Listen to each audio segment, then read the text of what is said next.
Evelyne, bonjour. Bonjour. Esteban, bonjour à toi. Bonjour jeune homme. Esteban, j'aimerais qu'on parle de l'origine de la rue des Douves. D'où Est-ce que tu connais l'histoire de l'origine? Euh, alors les douves étaient ceinturées, protégées la muraille du deuxième agrandissement de Bordeaux qui date du XIVe siècle.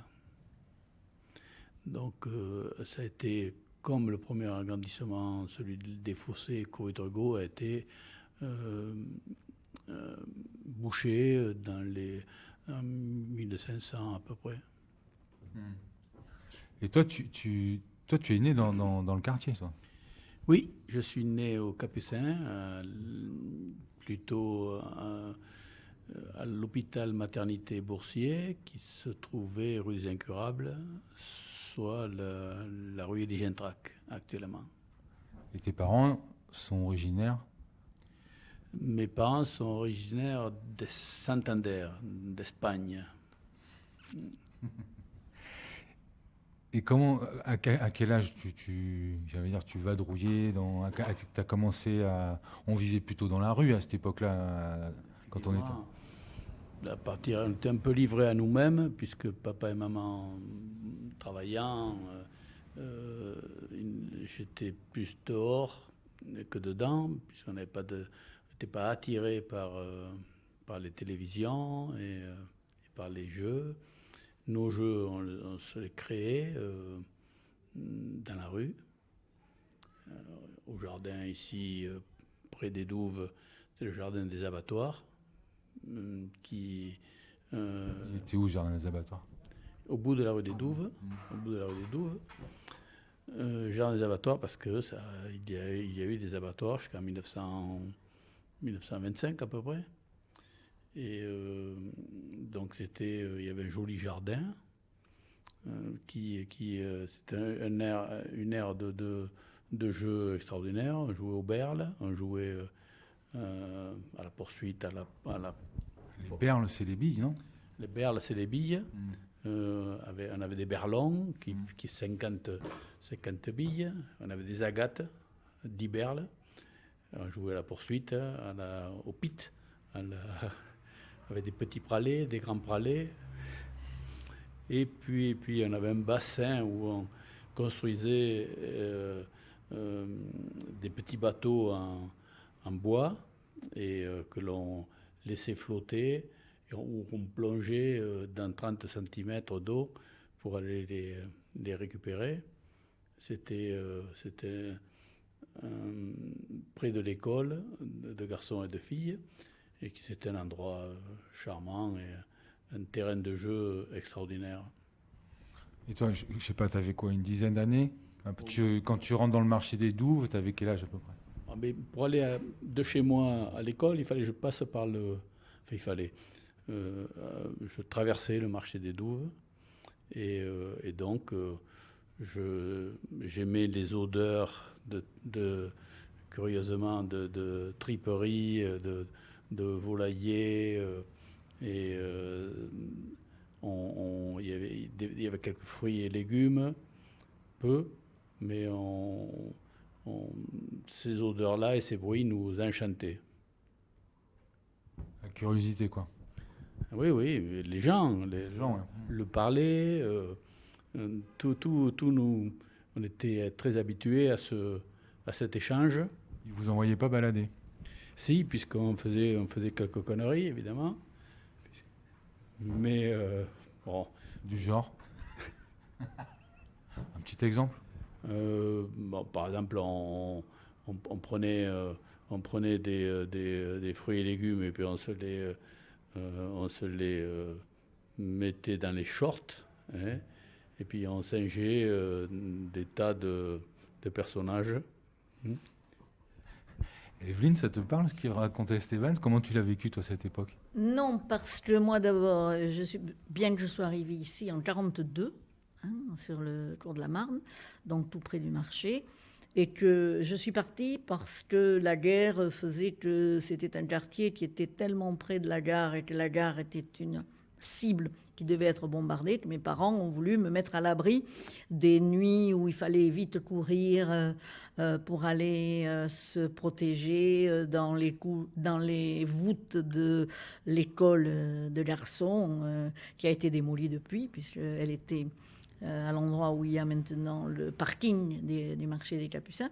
Il y avait une très très belle école de garçons et une école de filles. C'était l'école de garçons qui servait de lieu de protection quand il y avait des alertes. Alors mes parents, ne voulant pas que j'ai une vie comme ça, m'ont envoyé à la campagne. Donc moi je suis revenue à la fin de la guerre pour, au moment pratiquement de terminer mon école élémentaire, et juste avant d'aller au lycée. Mais je suis un pur produit de l'école publique, laïque. Donc moi, j'ai été à l'école à Fieffé, j'ai été au lycée Mondenard, qui était le lycée de filles dédié, c'était loin, hein, je ne sais pas si vous vous rendez compte, Mondenard. Il y avait le tram 7 et 8 qui nous amenait à Gambetta, et de Gambetta, on allait à pied. Puis toi, excuse-moi, Evelyne, ton premier rapport, ta première rencontre avec... Excusez-moi. Oui. Ton premier rapport... Ben oui, ta première rencontre avec le marché des douves. Ah mais c'était... non, mais le marché faisait partie intégrante de notre vie. C'est-à-dire que tous les approvisionnements se faisaient au marché, les paniers, c'était... Le marché structurait complètement... Alors le premier contact que j'ai eu avec le marché, je ne peux pas le dire, mais j'ai eu des contacts incessants avec ces activités qui étaient destinées à nourrir la population. Tu y allais tous les jours? J'y passais tout le temps. On n'avait pas de frigo, on avait une toute petite glacière, on y allait j'y vais encore tous les jours, alors je ne sais pas si j'y allais tous les jours, mais c'est la vie avec le marché, c'était quelque chose de très important. Et le quartier avait des activités de préparation du marché, c'est-à-dire que les volailles étaient préparées, stockées, tuées, plumées, mises en caisse avant de partir au marché pour être vendues. Et les propriétaires de cette activité, qui s'appellent Deloge, ils habitaient à 2 maisons de là. Au bout du pâté de maison, il y avait un marchand de patates. En gros, ce marchand de patates, des marchandes qui vendaient en plus petite quantité venaient s'approvisionner chez lui. Plus loin, il y avait donc la fabrique de glace qui était extrêmement une usine très... je pense qu'elle devait être très primaire, parce que les conditions dans lesquelles les salariés travaillaient étaient invraisemblables. Moi, celui qui venait me servir et découper le pain de glace carré en petites sections, on prenait un quart de pain de glace.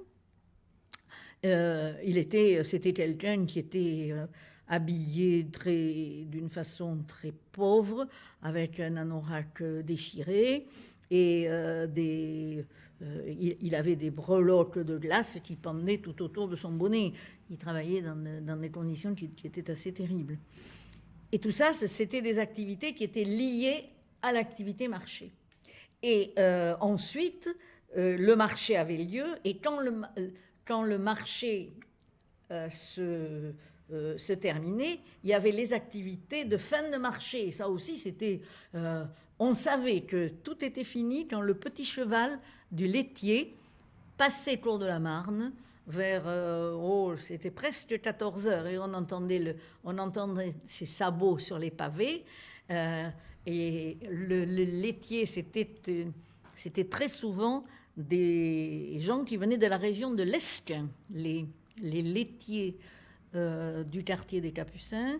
C'était je ne sais pas pourquoi, la vallée d'Aspe nous fournissait en grande quantité ces gens qui ensuite allaient distribuer le lait dans les maisons. Hein.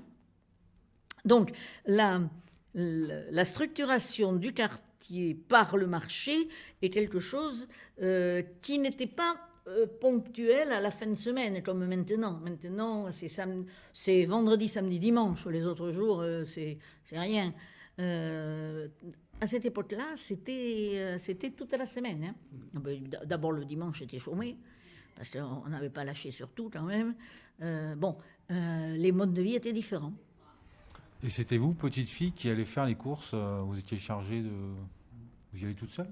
Je pense que je devais faire les courses qui ne nécessitaient pas, parce que je sais pas trop bien, mais je pense que maman se gardait la responsabilité du choix des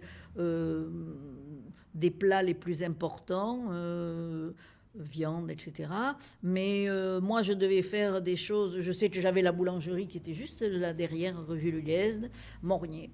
Ça, le pain, des choses comme ça. Je pense que je faisais des courses, mais pas les courses. Enfin, je peux dire que j'allais au marché, ça. Et Esteban, tu allais faire les courses ou tu allais juste... Non, les courses, non, je n'avais pas cette responsabilité. C'était une trop grosse responsabilité. Mais au marché des Douves, ma maman bossait pour une dame qui avait un étal au marché des Douves, de la triperie. Je passais régulièrement la voir, puis lui dire, voilà, je veux des 4 ou 5 tranches de foie de génisse, ou alors des steaks hachés de cheval.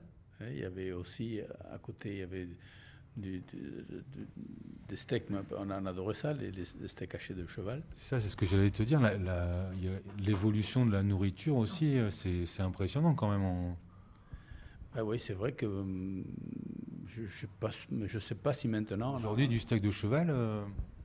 Peut-être ça va se vendre, mais... Enfin, moi, je vois entre ma génération et la génération de mes petits-fils, il y a un fossé absolument incroyable. Moi, je ne sais pas ce que c'est. Je n'ai jamais vu rentrer chez moi de la nourriture industrielle. Et j'ai le privilège, en étant restée dans cette maison, de ne pas savoir ce que c'est que la nourriture industrielle. C'est autre chose qui m'a fait grossir, mais ce n'est pas la nourriture industrielle, parce que ça ne rentre pas. Lorsque j'étais en activité, j'allais au Capucin à 7h du matin, entre 7h et 7h10, on disait « Eh non, c'est encore le demi-gros !» Mais bon, on me servait. On faisait du détail, même à 7h moins 10.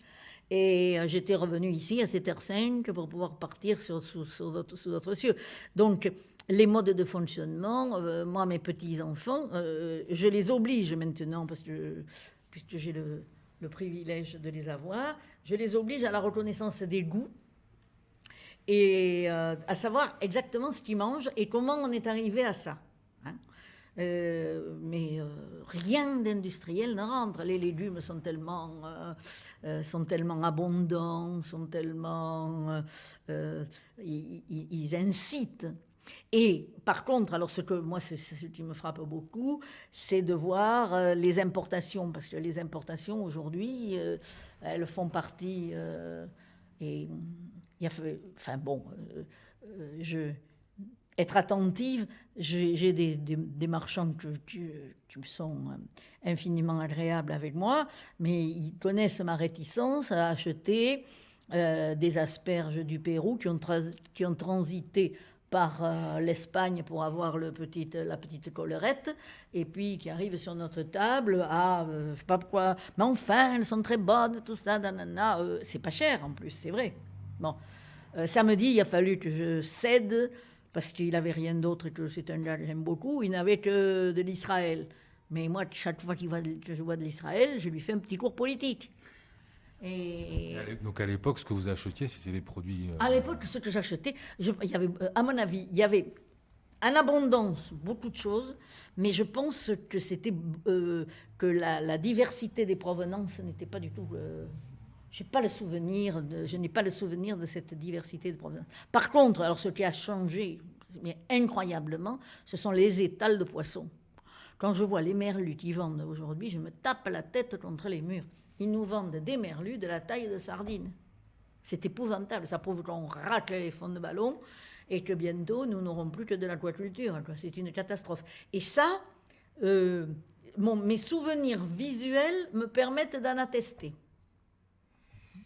Alors, ça, c'est votre témoignage. Est-ce que vous avez des souvenirs des paroles de vos parents sur la nourriture aussi? Vous voyez ce que je veux dire?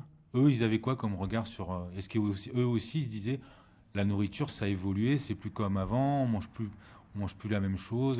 Alors, mes parents étaient des gens qui avaient qui étaient relativement... c'était frugal chez moi, c'est-à-dire c'était pas l'abondance, mais c'était extrêmement choisi. C'est-à-dire qu'on n'hésitait pas à aller chercher le poulet chez Nanana, que l'on connaissait, qui avait une ferme à la campagne, et en ramener 3 poulets pour la voisine, le machin, le truc. C'est le ravitaillement. C'était le ravitaillement et c'était le désir d'avoir de la très bonne qualité, de manger des choses qui étaient vraiment... et ça, moi, j'ai gardé ça. Par exemple, la viande, les quantités de viande aujourd'hui, même pour mes petits-fils, c'est des quantités qui ne sont pas du tout les quantités de restaurant. Mais ils savent que la viande qui vient sur la table, c'est de la viande dont l'origine est connue, quoi. La traçabilité est connue. Ça, c'est certain. Et j'essaie, si je peux leur transmettre ça, voilà, bon, ça... Je suis soucieuse de ça. Esteban? Oui. J'ai bien... Tu m'as raconté l'autre jour que tu allais chercher de la sanquette à côté de chez toi. Ah, oui, l'histoire de la sanquette, oui. Eh oui. Alors, la sanquette.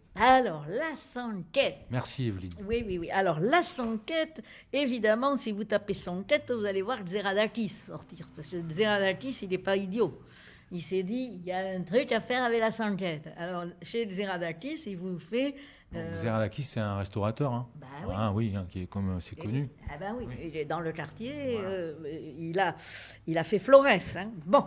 Donc, moi, bien avant Xeradakis, je m'intéressais à la sanquette parce qu'il y avait ces fameux lieux où on abattait les poules qui arrivaient donc vivantes dans des caisses... Brigitte Bardot n'étant pas là, vous savez. Elles étaient stockées, empilées, et puis vers 5 heures le soir, ces lieux qui étaient des grands hangars en terre battue, les portes s'ouvraient, mais des femmes, essentiellement des femmes, que des femmes d'ailleurs, moi je le souviens que de femmes, d'un certain âge, avaient des robes longues, un peu fortes. Elle s'activait, elle faisait bouillir l'eau pour bouillanter les poulets, il y avait celle qui tuait, il y avait celle qui ébouillantait, et il y avait celle qui plumait. Alors celle qui plumait, je vous prie de croire qu'elles n'avaient pas la langue à la poche. Ça discutait, et moi, je partais de la maison, à côté... Mais ça parlait pas français, si? Non, ça parlait pas français, mais elle parlait un peu quand même. Hein. Ça parlait un mélange espagnol-français, mais qui n'était pas dérangeant du tout. Hein. Ça communiquait. Ça a toujours très... Et puis, elles étaient très gentilles avec moi. Donc, moi, j'arrivais avec mon assiette qui était prête pour la recevoir. Ail et persil au fond de l'assiette. Et elle me tuait, non pas un poulet, mais elle m'en tuait 2, 3, 4, 5, jusqu'à ce que mon assiette creuse soit pleine. Comme il ne faisait pas chaud, ça devenait solide, donc il n'y avait aucun problème. Je repartais, je remerciais beaucoup, j'étais très polie, très bien élevée, et je repartais toute contente. Hop, je faisais mon tour de pâté de maison, j'arrivais au 154, et le soir, ça constituait notre repas du soir. Pour la modique somme de? Mais je n'ai pas le souvenir de rétribution. Non, ouais. non. Je pense que, je sais pas, je pense que peut-être maman me donnait quelque chose à leur donner, mais j'ai pas du tout le souvenir. De toute manière, c'était pas, elle le récupérait pas, c'était jeté, hein, ça. Ouais. Donc, non, j'ai pas le souvenir d'avoir payé la sanguette. Alors, dans ces gens qui parlaient un peu français et bien sûr aussi un mélange d'autres langues, il y c'était un bouillon de culture, tout ça. Les gens, oui. la vie. Il y avait une vie incroyable, surtout que ces dames, quand même, elles étaient très, très, très... C'était des femmes qui travaillaient beaucoup, qui étaient très particulières. Et alors moi, je me promenais le long de ce jardin, beaucoup, beaucoup, et je les regardais faire, parce qu'après, elles repartaient fatiguées, tout ça. Et alors, ce qu'elles faisaient, elles faisaient pipi debout. Et moi, ça me fascinait. Dans le marché? Non, pas dans le marché. Non, sur le bord de la place. Ah ouais? Hein. Oui, oui. Impeccable, sans avoir l'air de rien, tout ça. Et je revenais, j'étais absolument fascinée par ces pratiques-là. Alors, le marché, autrement, le marché était... Il y avait quand même tous ces marchands... il y avait je ne veux pas dire des fortunes, mais le marché, ça tournait beaucoup. C'était le ventre de Bordeaux, hein, donc il y avait beaucoup d'argent qui était brassé. Hein, et des gens qui ont fait fortune. Oui, qui ont fait fortune, oui, on peut dire ça, oui. Oui. Et à l'époque, c'était la triperie, enfin, c'était vraiment l'activité ou... Ah, il y avait tout, hein. Il y avait les étals de... Je dis ça parce que Esteban parlait beaucoup de triperie. Ouais, non, mais pour les douves, oui, mais il y avait les poulets. Je me souviens des poulets jaune-vert. Alors, ils se mettaient à la fin, ils se mettaient 2 poulets. Allez, 2 poulets, je fais le con. Je vous le laisse pour un... Allez, 3. Allez, je déconne complètement. Les 4. Les 4 poulets jaune-vert, ils étaient comme ça. Ils faisaient des pigeons un peu gonflés, mais vert-jaune. vu la couleur, il y en avait pour notre argent. Alors, donc, ils se mettaient 4 poulets. Je le voyais quasiment tous les jours. Ils faisaient des enchères de poulets. Et ça, c'était les salariés de chez Deloge. C'était les salariés de chez Deloge qui étaient abattus là. Parce que la grande histoire, c'est que dans ces resserres, il n'y avait pas de réfrigérateur. Donc, le samedi, il n'était pas question d'aller mettre à la resserre du mort. Ça ne pouvait pas durer. Donc, le samedi, ils vous vendaient tout le reste. Alors, ils vous vendaient les 4 poulets jaunes et verts pour n'importe quel prix. L'encan. Et alors là, les gens, ils étaient... oh, oui, je le prends. Puis il y avait toute une foule autour de ce monsieur qui mettait sa dernière came à l'encan. Et la même chose, mais alors en plus soft, se produisait aux poissons. C'est-à-dire que Simone, qui avait un magnifique étal de poissons, il n'était pas question qu'elle n'avait pas de frigo, donc elle repartait avec son fric, mais pas avec son poisson. Donc il y avait des gens qui venaient et qui rachetaient ce qu'il y avait sur l'étal. Elle faisait un prix, oui, mais je te le laisse, tout ça. Et là, il y en avait une qui disait, Simone, dépêche-toi parce que je vais rater mon tram, mon bus à 6 trams, tu comprends? Et alors, Simone, elle mettait tout dans une valise, la valise en carton. Et hop, elle referme la valise, elle lui dit, mais non, t'inquiète pas, avec ce que je viens de te vendre, tu auras de la place, oui, dans le bus. Et les fins de marché, ça se passait comme ça. Hein. Mais j'ai vu aussi au poisson des coups de pinceau de sang sur les ouïes des poissons. Hein. C'est-à-dire quand tu achètes du poisson frais, les ouïes sont rouges. Oui, hein. Oui. Alors si elles sont un peu roses, il fallait les embellir. Ah, je vois ce que c'est. Aujourd'hui, on peint les tomates. Non, mais ça c'est. Et alors, on ne parle pas des activités plus critiquables et un peu plus. Qui sont frauduleuses. Non, mais maintenant, les contrôles. C'est pour ça que, quand même. Oui, il n'y avait pas de contrôle sanitaire comme aujourd'hui. Il faut quand même dire que les conditions sanitaires, les conditions de réglementation et tout ça font que. Tout ce qui est vendu aujourd'hui, on peut dire que notre sécurité alimentaire est assurée à 100%. Hein. Ce n'était pas forcément le cas quand nous étions jeunes. Ce n'était pas forcément le cas. L'hygiène des caniveaux, etc., autour du marché, c'était quand même Esteban aimait ces odeurs parce qu'il y était habitué. Hein. Mais, mais on est en 2018. Moi, je vous trouve en pleine forme. Hein. Mais ça conserve. Voilà. Et alors, c'est bizarre parce que j'ai l'impression que de la façon dont vous en parlez, vous étiez missionné pour aller faire les courses et hop, on rentre à la maison parce qu'on ramène les courses. Mais j'imagine que vous passiez du temps aussi sur le marché à discuter avec des... Alors, moi, à l'inverse de gens qui vivent dans le quartier, j'avais pas le droit d'aller dehors. J'étais quand même plus vissée.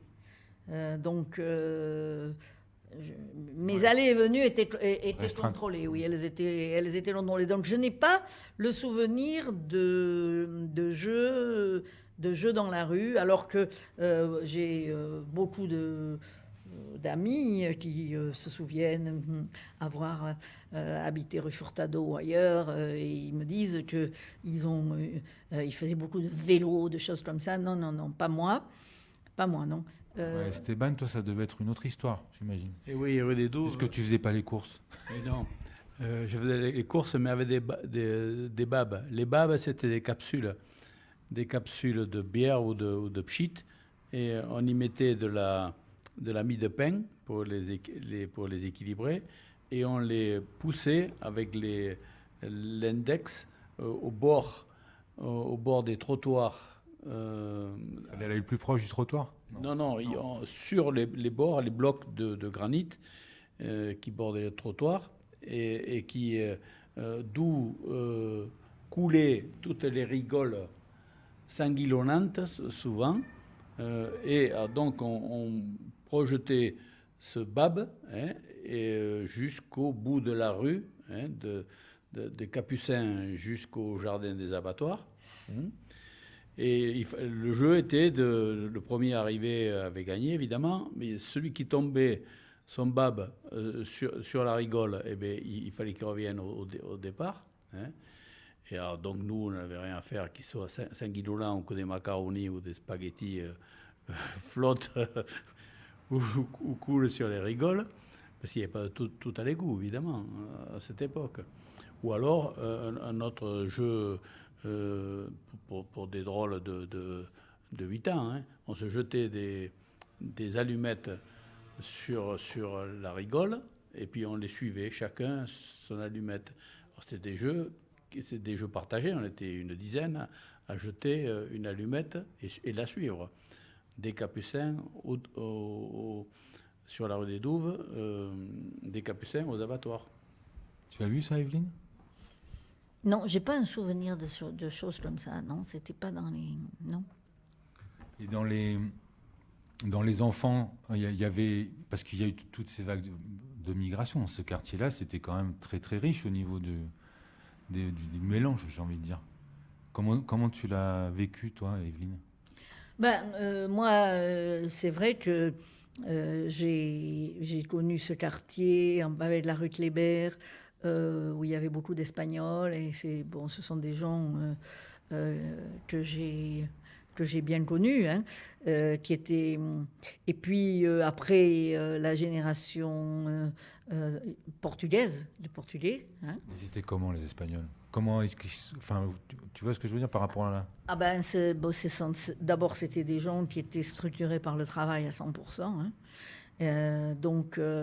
et avec des valeurs familiales et de solidarité intergénérationnelle qui très souvent il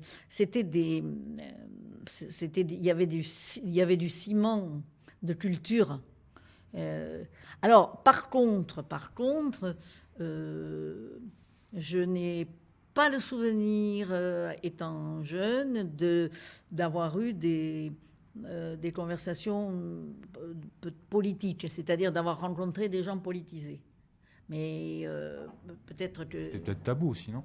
Je ne sais pas. Non, je pense que les gens que j'ai rencontrés, leur souci, c'était de gagner leur vie, d'élever des enfants, de faire jouer l'ascenseur social. Tu acquiesces, Esteban? Oui, parce que Je vois mes parents, et en particulier mon père, il avait un seul souci, une intégration totale, afin que les enfants puissent avoir un cursus scolaire le plus correct possible. C'était pas de vague.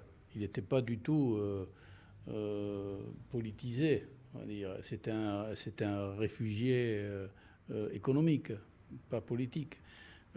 Parce que dans le quartier, il y avait... C'est le cours de la Marne qui faisait ça.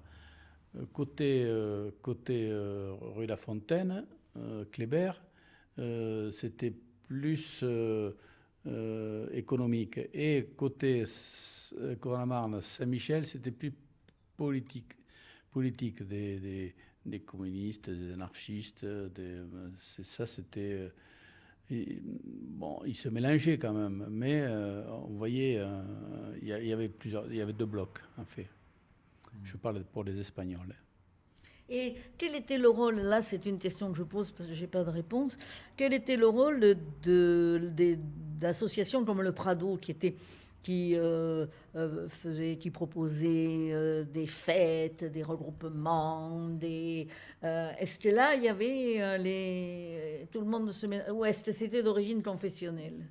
Plutôt confessionnel, mais de toute façon les Espagnols ils se retournaient vers le solar espagnol, qui était le solar, c'était le solar espagnol, c'était un centre, c'était une église, hein, c'était un centre d'accueil pour Dieu retrouvait les siens et il en mettait beaucoup de côté d'ailleurs, mais c'était un endroit où on pouvait aller jouer au football, par exemple. On allait, c'était comme un patronage, mais c'était très, très catho. On allait pour le football, on n'allait pas pour Dieu, ni les capucins qui défilaient pendant la Semaine Sainte. Hein. Alors que de l'autre côté Saint-Michel, c'était il y avait moins de réfugiés, comment dire, économiques. Ils étaient plus politisés. Donc, il y avait des cellules communistes, mais bon, il n'y avait pas de guerre non plus. Il y avait juste une petite distance. Alors justement, je me posais une question, c'est pas le mot guerre, mais par rapport à... Il y a eu une époque où il y avait une réputation sur le quartier qui n'était pas quand même jolie. On pouvait dire que c'était dangereux, Saint-Michel, ce quartier-là. J'ai l'impression que vous avez jamais connu cette...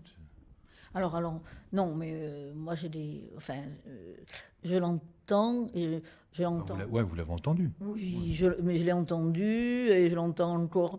Non, honnêtement, je pense que c'est pas... Cette présence des jeunes à toute heure du jour et de la nuit, puisque quand même il y a beaucoup d'étudiants, hein.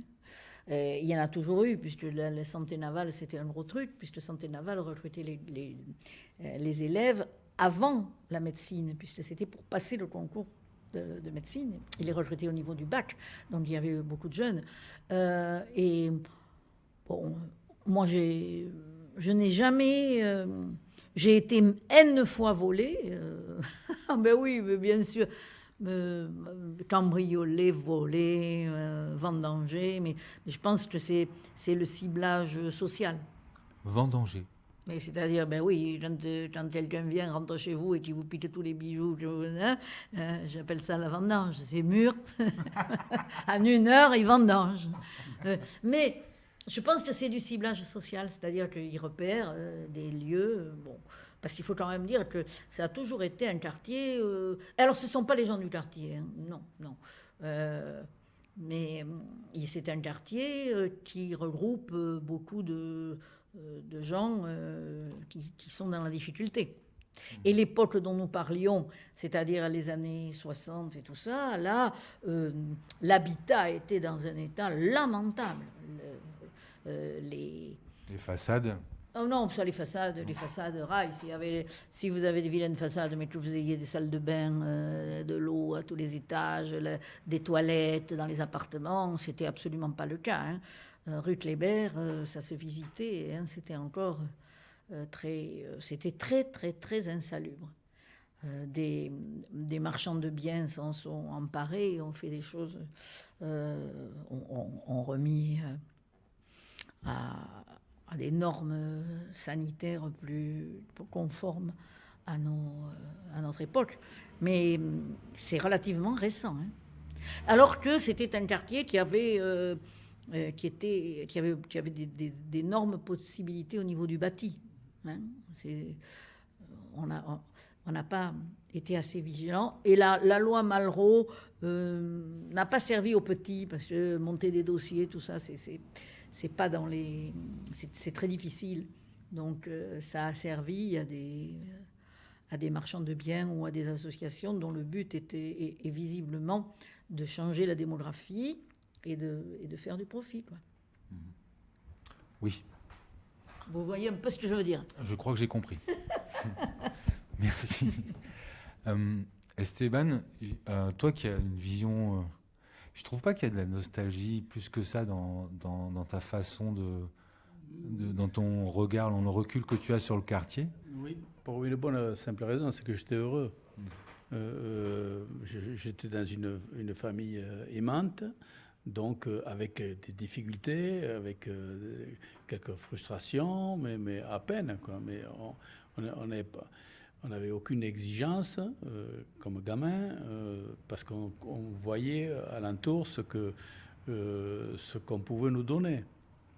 Donc la nostalgie, non. Évidemment, on peut regretter une période heureuse. Hein, ça oui. Alors, nostalgie, non. Ce que je voulais dire, enfin, merci pour ce que tu dis, tu as une positivité. Et j'ai envie de te dire, sur ces années que tu as pu passer, là, ces belles années, il y a quelque chose qui te vient à l'esprit dans tes yeux qui pétillent, là, sur une des anecdotes que tu as pu vivre dans le quartier, je sais pas, avec tes copains, qui représenterait quelque part cette flamme-là que tu as en toi toujours. Moi, j'étais toujours dans la rue. Et par exemple, à Saint-Michel, qui était une aire de jeu extraordinaire, là aussi, puisqu'il y avait la tour, la flèche Saint-Michel, qui était... c'était un fronton et plusieurs frontons. Et on jouait à la pelote, on jouait au football en bas, et il y avait toujours 20 ou 30 gamins qui jouaient en permanence, qui rigolaient, enfin bon. Et il y avait une grande solidarité, parce que tout le monde était soumis aux mêmes règles, et les conditions de vie étaient identiques. Il n'y avait pas trop de jalousie, hein, c'était des périodes heureuses. Donc... alors, si j'ai sorti... Mais c'était même... il y avait du théâtre tous les jours. Une anecdote, je ne sais pas si tu te souviens, toi. Il y avait une bande dessinée, Tartine Mariole. Tartine Mariole, c'était une mémé qui avait la force de Popeye, hein, et qui se battait avec tout le monde. Et en bas de chez moi, il y avait le panier à salade police au secours qui passait presque tous les soirs, parce que c'était il faisait des scandales, mais toute la journée, ça gueulait, enfin bon. Et quand police au secours arrivait, ils embarquaient la moitié de la famille, et la mamie, Tartine Mariole, commençait à se battre avec les hirondelles qui avaient des capes. Mais quasiment, c'était du quotidien. Et personne faisait... On était au cinéma, mais personne n'intervenait. On rigolait comme des bossus. Parce qu'ils n'osaient pas la taper. Ils sortaient les matraques, mais pas sur la mamie. Et donc, ça, c'était du continu. Alors, une fois qu'ils les embarquaient, ils les ramenaient 2 heures après. Hein. Elle sortait en gueulant, elle, Tartine. C'est vrai, c'est pas mal comme image quand même. Les hirondelles. Les hirondelles, oui, c'était ce qu'on appelait ça, les hirondelles, les absolument. Qui étaient les policiers qui, par paire, hein, avec les capes, en vélo. À vélo. Et toi, Evelyne, si tu as comme ça. Puisque ce sont quand même, moi c'est mai 68 qui m'a frappé, hein. Parce que mai 68, les facs, la fac des lettres et la fac des sciences ont concentré beaucoup de manifestations, donc c'est pas loin du quartier, hein. Et là, par contre, là, j'étais plus âgée, puisque j'étais déjà pratiquement enseignante. Mais alors là, les clivages politiques étaient très marqués. Tu enseignais quoi, s'il te plaît? Moi, j'étais prof à la fac. De communication. En anglais. Pour des scientifiques. Donc maintenant, je savais tout. Oui, on sait tout. Et là, ça a été des moments qui ont été extrêmement intéressants parce qu'effectivement, ça a fait basculer des certitudes dans les universités en particulier. Ça a fait avancer des idées au niveau des droits des femmes. Hein, ça les a fait... j'ai considéré que moi, ce sont des années, ce sont des événements qui m'ont beaucoup marqué, qui ont déterminé. Oui, et puis c'était le début, ça a été le début de la professionnalisation des universités avec la création des IUT. Alors c'est absolument extraordinaire parce que moi j'avais connu ici, c'était une école, c'était pas un lycée encore, hein. Et puis, on disait que l'université pouvait accueillir des électroniciens, des informaticiens, des gens du génie civil. C'était vraiment c'était un grand pas en avant. Voilà. Merci à toi. Esteban, est-ce qu'il y a quelque chose qu'on aurait oublié de dire, que tu aimerais dire, comme ça? Quelque chose qui te tient à cœur? Qui me tient à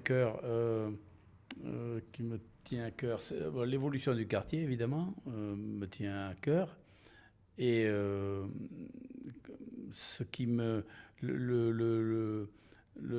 bien vivre, le vivre ensemble qui se dégageait dans les années 50-60, malgré toutes les difficultés qu'on a évoquées tout à l'heure, tente à disparaître un petit peu. Le quartier est un quartier de passage plus qu'un quartier de vie. C'est un peu ce que tu constates. Voilà. Evelyne? Oui, je pense que effectivement, les modes de vie ont beaucoup évolué, hein, avec le repli sur la famille. Là, ce qui ressort et de son témoignage et du mien, hein, c'est l'enrichissement en quittant le cercle familial, hein, en quittant ces maisons, ces maisons qui étaient très refermées sur elles-mêmes, puisque seules les façades prenaient la lumière, tout le reste c'était sombre. Alors la lumière, elle était à l'extérieur et ce qui me marque, c'est que sur 2 générations, c'est-à-dire ma génération à moi et la génération de mes enfants, eh bien, ce sont les écoles et les collèges du quartier, avec leur mixité, qui ont permis à mes enfants d'aller dans les études les plus prestigieuses, quoi. Ils ont pas quitté les écoles du quartier. Et aujourd'hui, ça devient des pôles d'excellence qui, curieusement, autant le lycée Eiffel que le lycée Montaigne sont des établissements que l'on regarde avec beaucoup d'envie, mais auxquels on ne peut pas accéder en dépit du fait que l'on habite à une encablure. Evelyne, Esteban, je vous dis merci beaucoup. Et à la prochaine. Ouais, à la prochaine. À bientôt.